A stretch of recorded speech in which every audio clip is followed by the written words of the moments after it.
ఆదాయపు పన్ను మినహాయింపు కోసం ఎదురు చూస్తున్న వేతన జీవులకు మోదీ సర్కార్ ఊరట కల్పించింది. కొత్త పన్ను విధానంలో ఏకంగా 12 లక్షల ఆదాయం వరకు పన్ను మినహాయింపులు కల్పించింది. తద్వారా పాత పన్ను విధానం నుంచి అందరూ కొత్త పన్ను విధానంలోకి వచ్చేలా ఆకర్షణీయంగా మార్చింది. దేశంలో పన్ను చెల్లించే వారికి కేంద్రంలోని మోదీ సర్కార్ తీపి కబురు చెప్పింది.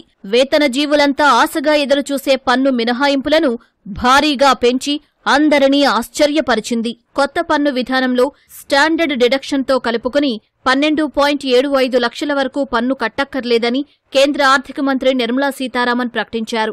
తద్వారా పాత పన్ను విధానంతో పోలిస్తే కొత్త పన్ను విధానాన్ని అత్యంత ఆకర్షణీయంగా మార్చారు. ఆదాయపు పన్ను తగ్గించడం ద్వారా మధ్యతరగతి చేతికి డబ్బులు అందేలా చేసి వారు స్వేచ్ఛగా ఖర్చు చేసేలా చేయడమే తమ ఉద్దేశ్యమని స్పష్టం చేశారు. కొత్త పన్ను విధానంలో 12 లక్షల వరకు ఆదాయం ఉన్నవారు తమ ఆదాయంపై ఎలాంటి పన్నును చెల్లించాల్సిన అవసరం లేదని ఆర్థిక మంత్రి స్పష్టం చేశారు. ఇదే సమయంలో 12 లక్షలకు మించి ఆదాయాన్ని ఆర్జించేవారు ప్రతిపాదిత స్లాబ్ల ప్రకారం 4 లక్షల వరకు ఎలాంటి పన్ను చెల్లించాల్సిన అవసరం లేదు. తర్వాత 4 నుంచి 8 లక్షల ఆదాయంపై 5% పన్ను చెల్లించాల్సి ఉంటుంది. 8 నుంచి 12 లక్షల ఆదాయంపై 10%, 12 నుంచి 16 లక్షల ఆదాయంపై 15%, 16 నుంచి 20 లక్షల ఆదాయంపై 20% పన్ను కట్టాలి. 20 నుంచి 24 లక్షల ఆదాయంపై 25%, 24 లక్షలకు మించిన ఆదాయంపై 30% పన్ను చెల్లించాల్సి ఉంటుందని ఆర్థిక మంత్రి తన ప్రసంగంలో వివరించారు. I am now happy to announce that there will be no income tax payable up to income of 12 lakh rupees. Slabs and rates are being changed across the board to benefit all taxpayers.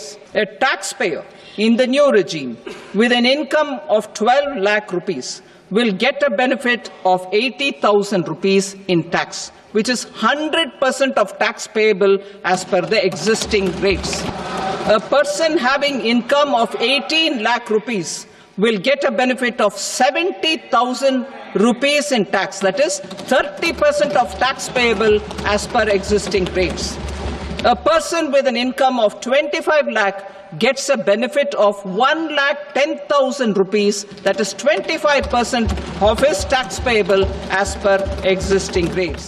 ఆదాయ పన్ను విధానంలో సంస్కరణలు తేనున్నట్లు తెలిపిన ఆర్థిక మంత్రి వచ్చే వారం ఆదాయ పన్నుపై బిల్లు తేనున్నట్లు తెలిపారు. ప్రస్తుత ఆదాయ పన్ను నిబంధనల్లో సగానికి తగ్గిస్తామన్న మంత్రి టీడీఎస్, టీసీఎస్ ను క్రమబద్దీకరిస్తామని వివరించారు. ఈ సందర్భంగా వృద్ధులకు ఆర్థిక మంత్రి ఉపశమనం కల్పించారు. సీనియర్ సిటిజన్స్ కు వడ్డీపై వచ్చే ఆదాయంపై టీడీఎస్ పరిమితిని 50,000 నుంచి 1,00,000కు పెంచుతున్నట్లు ప్రకటించారు. అద్దెలపై వచ్చే ఆదాయంపై టీడీఎస్ మినహాయింపు పరిమితిని 2.4 లక్షల నుంచి 6 లక్షలకు పెంచుతున్నట్లు వివరించారు. ఐటీ రిటర్నుల సమర్పణకు గడువును పెంచారు.